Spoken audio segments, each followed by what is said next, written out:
உக்ரைனோட அதிபரான Zelensky அவர்கள் வந்து பாத்தீங்கன்னா பல நாடுகளுக்கும் சுற்றுப்பயணம் போயிட்டு இருக்காரு. அப்படித்தான் இப்போ சவுதிக்கு வந்திருக்கிறாரு. இங்க வந்து பாத்தீங்கன்னா இந்த பீஸ் அந்த பிளான் ப்ரொபோசல் இருக்கு இல்லையா, அதை வந்து புஷ் பண்றதுக்காக வந்திருக்கிறாராமா.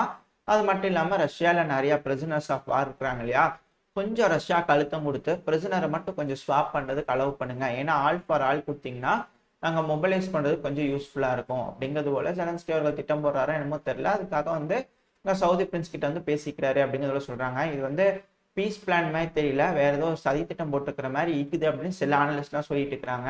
அதெல்லாம் நம்பிட வேண்டாம். இவர் வந்து ரஷ்யா இல்லாம ஒரு அமைதியை உருவாக்கணும், இந்த உலகத்துக்கு ஒரு அமைதி கொண்டு வரணும் அப்படிங்கிறது போல நினைக்கிறாங்க. அது மட்டும் இல்லாம நம்ம முன்னாடி பதிவுலயே பார்த்துருப்போம், ஜெர்மனி வந்து பாத்தீங்கன்னா இந்தியாவுக்கு வந்து அழுத்தம் கொடுக்குது அப்படிங்கிறது போல. அந்த அழுத்தம் என்னவா இருந்தாலும் அப்படி என்னங்க நீங்க கொடுத்துருவீங்க எங்களுக்கு அப்படிங்கிற ஒரு கேள்வி வருது இல்லையா. டேங்க் இருக்குது, ரஷ்யா கிட்ட இருக்குது, நம்ம கிட்டயே டேங்க் இருக்குது. சரி அப்புறம் என்ன, மிசைல் டெக்னாலஜியா ரஷ்யாவே எங்களுக்கு கொடுத்துருக்காங்க, அதுக்கு மேல என்ன இருக்கு, இந்த யூரோ ஃபைட்டர் டைக்கூன்ல எங்களுக்கு என்ன கொடுக்கவா போறீங்க அப்படின்ற ஒரு கேள்வி இருக்கு. ஆனா ரஷ்யா கிட்ட போய் Su-57 வேணும்னா நாளைக்கே கையெழுத்து போட்டு எப்பங்க டெலிவரி பண்ணலாம், செஞ்சோம்னா கொடுத்துறேங்க அப்படிங்கிறது. இந்த போர்லாம் முடிஞ்சோடனே கொடுக்க ஆரம்பிச்சிருவேன் அப்படின்றாங்க. பேட்ரியட் ஏர் டிஃபென்ஸ் சிஸ்டம்க்கு ஈக்குவலா இருக்கக்கூடிய S-400 நம்ம ரஷ்யா கிட்ட இருந்து இருக்கு. நீங்க என்ன பேட்ரியட் டிஃபென்ஸ் சிஸ்டம் என்ன கொடுக்க போறீங்க அப்படின்ற ஒரு கேள்விகள்லாம் பழுது இருக்கு. நம்ம வளரக்கூடாதுன்னு அமெரிக்கா போய் ரஷ்யா கிட்ட ராக்கெட் இன்ஜின் கொடுக்க கூடாதுன்னு டீலிங் போட்ட ஆளுங்க அமெரிக்கா. நம்ம வளரக்கூடாதுன்றதுக்காக இப்படி இருக்கிறவங்க வந்து நம்ம கிட்ட வந்து சீனாக்கு உதவும் போது உதவுனா இப்ப எப்படி உக்ரைனுக்கு நல்லா விம்பார் போட்டுக்கிறாங்களோ நம்மளுக்கு போடுவாங்க அப்படிங்கிறத நம்மளுக்கு நல்லா தெரியும். அதனால பார்த்து கொஞ்சம் சூதானமா இருக்கணும். ஏதாவது சேத்துல போய் விழுந்துட்டோம் அப்படின்னம்னா காரணம் நம்மளுக்கு தான் விழுவும் அப்படிங்கிற மாற்றுக்கருத்து இல்லை. ஏன்னா இப்ப ஹவுதீஸை அடிக்கிறதுக்கு எப்படி இது போல ஏர் கேரியர்ஸ் போச்சோ அதே போல இந்தியாவை அடிக்கிறதுக்கு ஏர் கேரியர்ஸ் வந்துச்சு. அந்த சமயத்துல ரஷ்யாவோட சப்மரைன் இல்லை அப்படின்னா நம்ம இன்னைக்கு ஒரு ஆப்பிரிக்காவா மாறி இருப்போம். இந்த அளவுக்கு $3 trillion எக்கனாமியா இருந்திருக்க மாட்டோம். தனித்தனியா பாதி பாதியா பிரிச்சு நம்மளை வச்சு செஞ்சிருப்பாங்க. ஒரு ஆப்பிரிக்காவோட டெஸ்ட் கிரவுண்டா இந்தியானையும் வந்து செகண்ட் ஆப்பிரிக்காவை மாற்றி வச்சிருப்பாங்க அப்படிங்கிறது என்னோட ஒரு தனிப்பட்ட ஒரு கருத்து. உங்களோட கருத்துக்கள் என்ன? ஜெர்மனியோட இல்லை என்ன இருந்தாலும் போய்க்கணும் அப்படின்னு நினைக்கிறீங்களா, இல்லை போடாம வேலையப்பட்டு அப்படின்னு சொல்லணும்னு நினைக்கிறீங்களான்றத கமெண்ட் செக்ஷன்ல மறக்காம சொல்லுங்க. அடுத்தது இந்த மிடில் ஈஸ்ட் பக்கத்துல வந்துடலாம். இந்த மிடில் ஈஸ்ட்ல வந்து பாத்தீங்கன்னா இந்த செங்கடல்ல போயிட்டு இருக்கக்கூடிய கேபிள்ல 4 கேபிள் யார கட் பண்ணியிருக்கிறாங்க. இதுக்கு காரணம் ஹவுதீஸ் தான், இவங்க தான் கட் பண்ணிட்டாங்க அப்படிங்கிறது போல சொல்லியிருந்தாங்க இல்லையா. இப்ப ஹவுதியோட கம்யூனிகேஷன் மினிஸ்ட்ரி இருப்பாங்களா, அவங்க தரப்புல இருந்து ஸ்டேட் பண்றதுக்கு என்னங்க கேபிள் கட் ஆயிடுச்சா, நாங்கெல்லாம் பண்ணலீங்க, எங்களுக்கு அதுக்கு சம்மந்தம் இல்லை. ஓஹோ அதனாலதான் எங்களுக்கு இன்டர்நெட் வேலை செய்யலையா, எங்களுக்கே எப்பதாங்க தெரியுது அது கட் ஆயிடுச்சு அப்படிங்கிறது போல யமன் தரப்புன்னு சொல்லிக்கிறாங்க. அதாவது இங்க பாத்துக்குங்க, மேற்குலக நாடுகளே ஒரு பிரச்சனைனா தூக்கி அப்படியே ஒருத்தவங்க மண்டையில கட்டிட்டு அவங்களுக்கு போய் அடிக்கணும்லாம் போயிடக்கூடாது.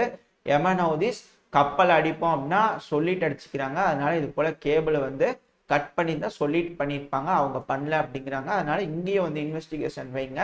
நார்த் ஸ்ட்ரீம் பைப்லைன் வந்து எப்படி நடந்துச்சோ அதே போல இங்கேயும் நடந்துட்டு அப்படியே விட்டுறணும் அப்படிங்கிறது போலதான் பெரும்பாலான அனலிஸ்ட்லாம் சொல்லிட்டு இருக்கிறாங்க. ஏன்னா அங்க ஒரு வழி இருக்கும்போது இங்கேயும் ஒரு வழி இருக்கத்தானே செய்யணும். அதுதானே ஈக்குவலா. காயம் ஒண்ணு இருக்கு சரிங்களா, அந்த காயத்துக்கு மருந்து இன்னொரு காயம் உனக்கும் ஆயிடுச்சுன்னா சந்தோஷமா இருக்கும் அப்படிங்கிறது போல தானே எல்லா கேபிளையும் நறுக்கு நறுக்குன்னு வெங்காயம் வெட்டுற மாதிரி அப்படியே பீஸ் பீஸா வெட்டி போட்டுருவாங்க அப்படிங்கிறது சொல்லப்பட்டு வருது இருக்கும். ஆனா என்ன, நம்ம அதிக அளவுல பாதிப்போம் அப்படிங்கிற மாற்றுக்கருத்து இல்லை. இதுக்கு தான் பிரிக்ஸ்ல இருந்து சொல்லிக்கிறாங்க நம்ம தனி ஒரு கம்யூனிகேஷன் லைனை போடணும் அப்படின்னா அதை போடுங்கப்பா, இந்த போதும். ஏன்னா அமெரிக்கா வந்து ஏஐ டெக்னாலஜி வந்து பயன்படுத்துறாங்களாமா.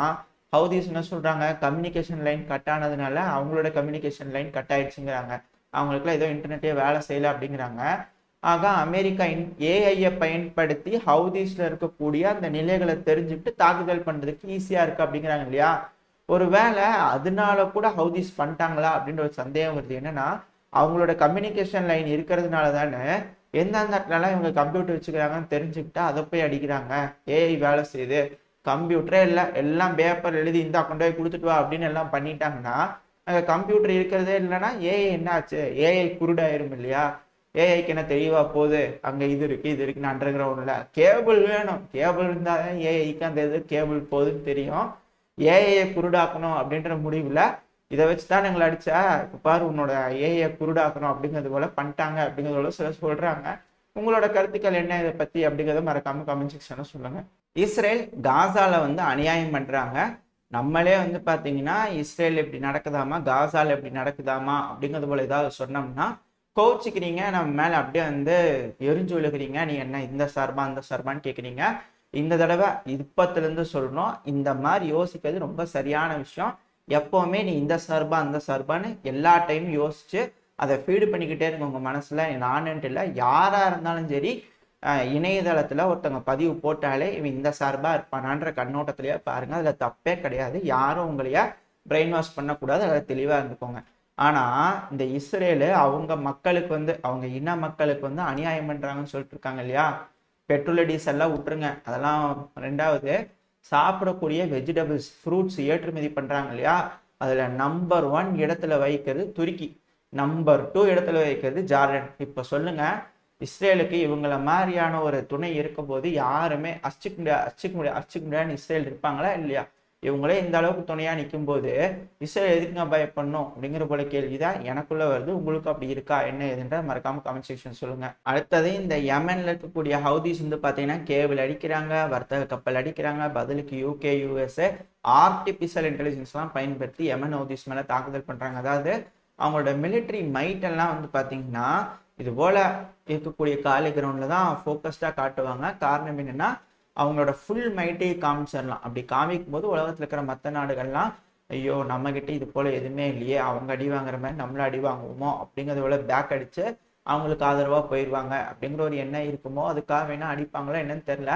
பட் ஆனால் இப்போ வந்து பார்த்தீங்கன்னா யமனோட பிரைம் மினிஸ்டர் வந்து பார்த்தீங்கன்னா மாஸ்கோக்கு போயிருக்கிறாங்க. அங்கே ஒரு விசிட் விட்டு அங்கே சில விஷயங்கள்லாம் பேச ஆரம்பிச்சிருக்காங்க. ஒரு வேளை ஏர் டிஃபென்ஸ் சிஸ்டம்லாம் யமனுக்கு வருமோ அப்படின்ற போல கேள்வி வருது. ரஷ்யா டைரக்டா கொடுக்கணும் நேடு இல்லை, ரஷ்யாவுக்கு இருக்கக்கூடிய நட்பு நாடுகள் யாராவது ஒருத்தங்க வழியா ரீடைரக்ட் பண்ணி யமன் ஹவுதிஸ்க்கு எப்படியாவது கொண்டு வந்து சேர்க்கிற மாதிரியான வேலைகளில் ஈடுபட்டா இவங்களோட நிலைமை தலைகளா மாறுமா அப்படின்ற பல கேள்விகள் வருது. பட் அதெல்லாம் நடக்காதுங்க, இது போல நடந்துகிட்டே இருக்கும், ஃபிலிம் காட்டிகிட்டே இருப்பாங்க அப்படிங்கிறதோட சொல்லப்பட்டு வருது. இதோட இந்த பதிவை நம்ம முடிச்சுக்குவோம். இந்த பதிவை பற்றின உங்களோட கருத்துக்கள் என்ன?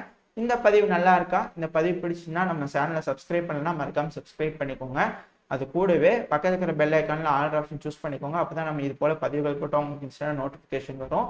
அது கூட நம்ம சேனல் அடுத்த வளர்ச்சி அடையும், எனக்கும் கொஞ்சம் மோட்டிவேஷனாக இருக்கும் இது போல் பதிவுகளை போடுறதுக்கு. இந்த பதிவு நல்லா இருந்து கொண்ட நம்பிக்கையில் அடுத்த பதிவில் உங்களை சந்திக்கிறேன். அது வரைக்கும் ஸ்டே சேஃப், பாய்.